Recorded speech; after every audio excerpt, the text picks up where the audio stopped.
Unlike these interpretations, this project offers a unique view of the program from the perspectives of the individuals involved with the program. Their words and photographs clearly reveal that in their memories lives a far more complex history that must be told. Whether the Bracero Program is viewed as offering a tremendous opportunity to immigrant laborers or as an exploitative process, it is important that the voices of the Bracero not be forgotten. Maybe by asking these men to share this period of their life is a way to heal for some, or reminisce for others of a long time forgotten. It could possibly be a means to be heard when no one else would listen. Many of these men have never shared any of these accounts with their own family as a way to protect them. We know from the research on both sides of the border, the Bracero Program affected and transformed Mexican family relationships. These materials have also proved surprising and insightful. In one oral history interview, Mr.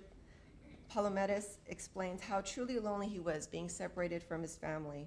While only having a second-grade education, he taught himself to read, and then he could write to his family in Mexico. In another interview, Mr. Bautista, a son of a bracero, explains how the program disrupted the social structure of many villages. Mr. Bautista remembers how he was teased for his father being absent while working in the United States. His mother retreated to a small support group of other women whose husbands were also braceros. I would like for you all, I was in San Jose. I have a quick short story to share with you. I was in San Jose, California, and while we were there, we were gathering interviews, and it had been a really busy day, and we usually have a town hall meeting, and in this town hall meeting, we make our pitch, we ask people to think about donating artifacts, we ask people to think about talking to us and sharing their oral histories with us and their photographs. And this one young man, young college student, came in, listened to us. He was youngest in the crowd because most of the crowd was a little older. And he came in, he listened to us, and then he disappeared. So the next day, while we're conducting the interviews and we have everyone lined up and we're having people sign in and everything, he came back and he waited for us. So we asked him, I said, how can we help you? What can we do? He's like, well, I'm just interested in donating something. Are you all interested in? Well, the Smithsonian has a very strict policy on what they would acquire and what they would collect because they don't really have the space. And so this man said, so we pulled the curator from the Smithsonian out, and he said, I have something for you, but I have to know that this artifact will be used and it's not going to be stuck in a box. So the man comes and he brings this box, and in this box is this hat, this man's hat. And he says, this is my grandfather's hat. It is the only thing I have left. He goes, I have to know that when you take this hat, that you will show it, that it will not remain in the back where no one else will see it. And that's why, and Steve, we all lost it. We were crying, we were bawling. I mean, it was, a bunch of girls we totally lost it. And I didn't lose it tonight, so that was pretty good. But Steve held his composure. I'll give him credit. He must deal with this a lot more than I do. And he said, absolutely, we would be honored to have this treasure. And I will tell you that currently the hat is on display at the Air and Space Museum as one of America's treasures.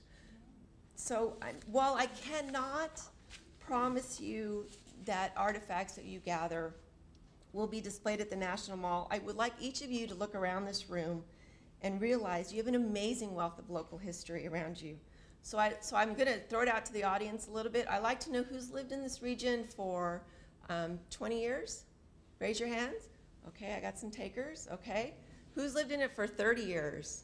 Oh, yeah, I like even more. Awesome. Okay. 40 years? Well, look at this. This is awesome. This is great. Okay, 50 years. Wow. Okay, now we're down to 4. We've got 4. 60 years? Oh, we've got 4 again. 5. Okay, 70 years? We got 1. Awesome. Tell me your name, sir. Celestino Mendez. Mr. Mendez. 80 years? 80 years. Give a hand for that.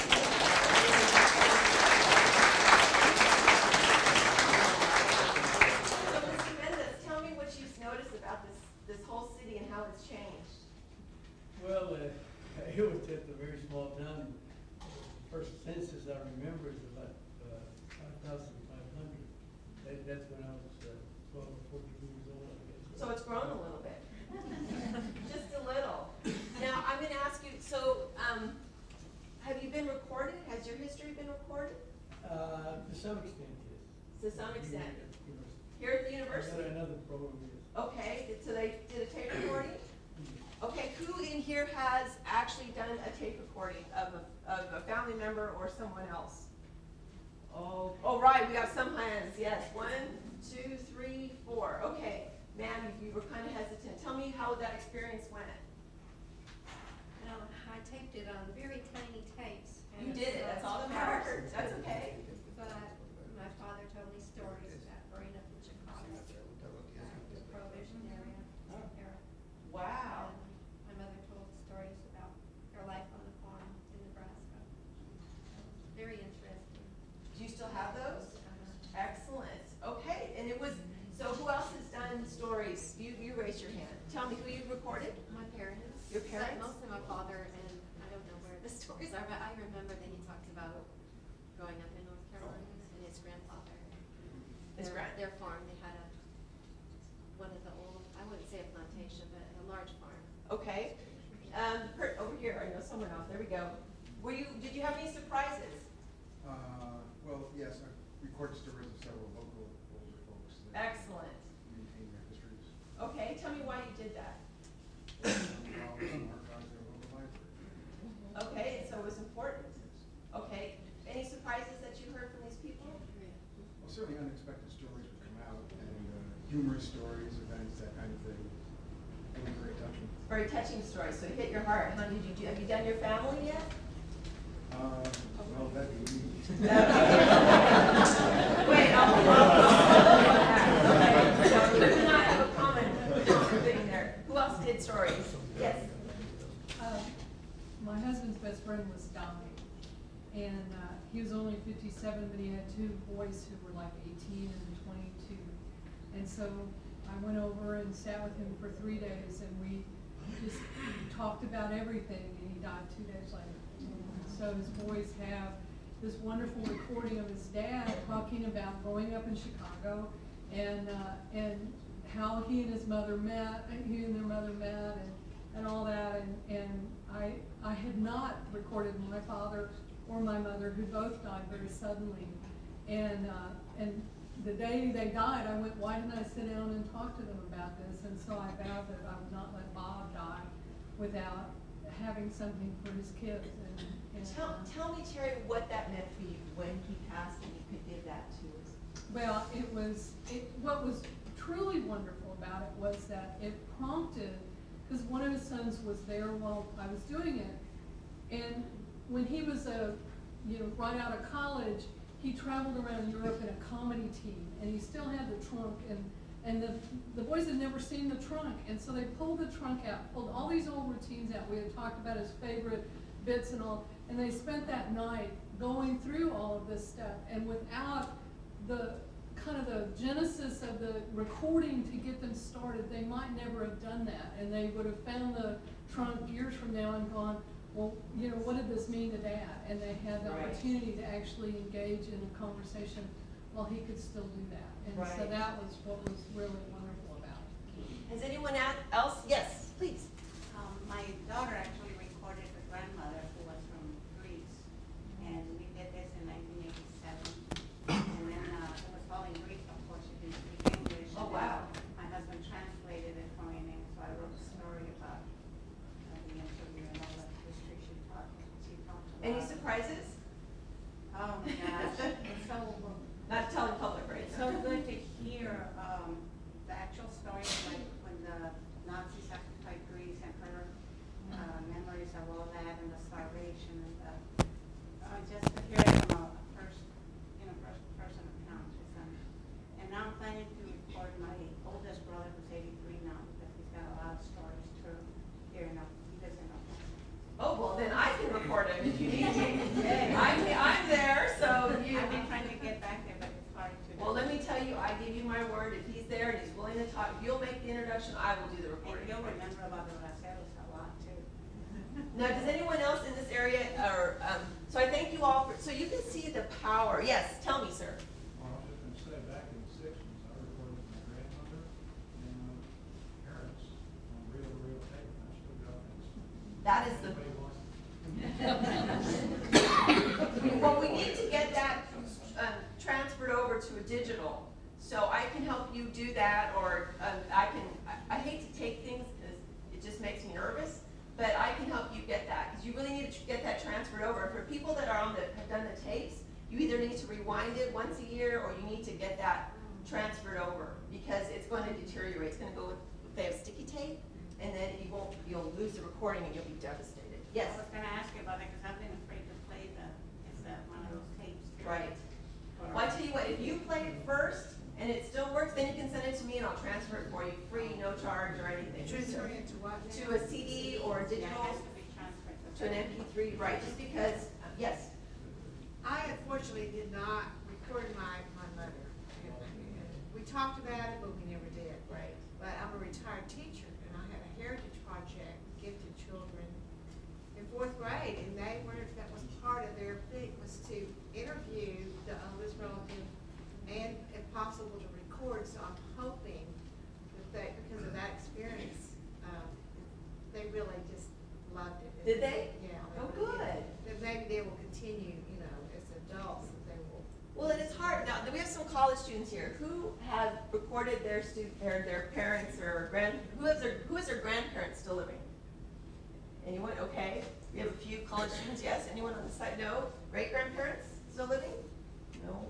No. So grandparents. Both sets? Okay. No.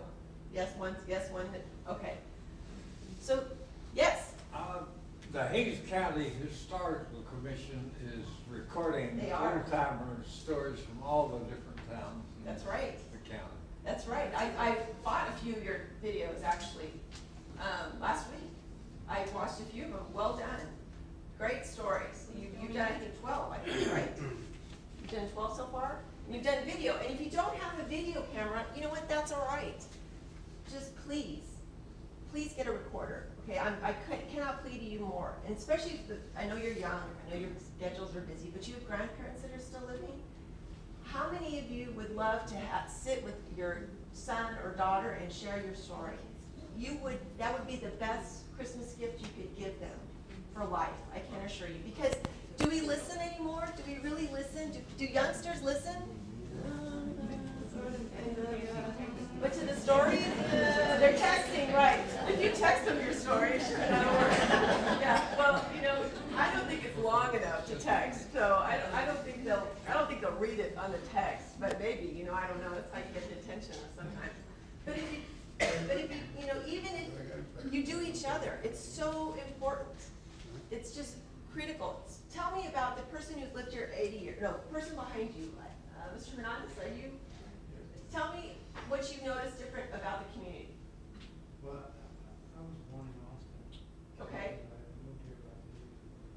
But Austin, I remember it being a very small town. There was nothing south of the river. And now it's just so huge. Right, it's a constant. I drove in near Austin yesterday. It was horrible. I'm sorry. It's awful. Yes, the traffic is, but you all know a lot of people, how many have, yes? His dad, who's now in his 90s, was raised here in San Marcos. And so he's still living? Yes. Have you recorded it? Okay, I'm putting you on the spot right now, in front of all these people. Is he able to be recorded? Let me ask that. A little bit, yeah, probably. Maybe He's some- still can, converse. We get too tired. Well, you know what? If you do a little bit, so people get tired. So who in this room should be recorded? There, thank you very much. You all are now shy all of a sudden. All of you should raise your hand and say, I should be recorded. Right here. Come on, everybody, raise your hand. Everybody, yes, come on, everybody. Raise your hand, come on. Oh, this side is shy, right here. You got a shy here, there we go. Because you have amazing stories. You have a wealth of information. And you know that once you're gone, those stories are gone with you. Your mother, your parents. You're the only one. I know being the only one. I know what that's like.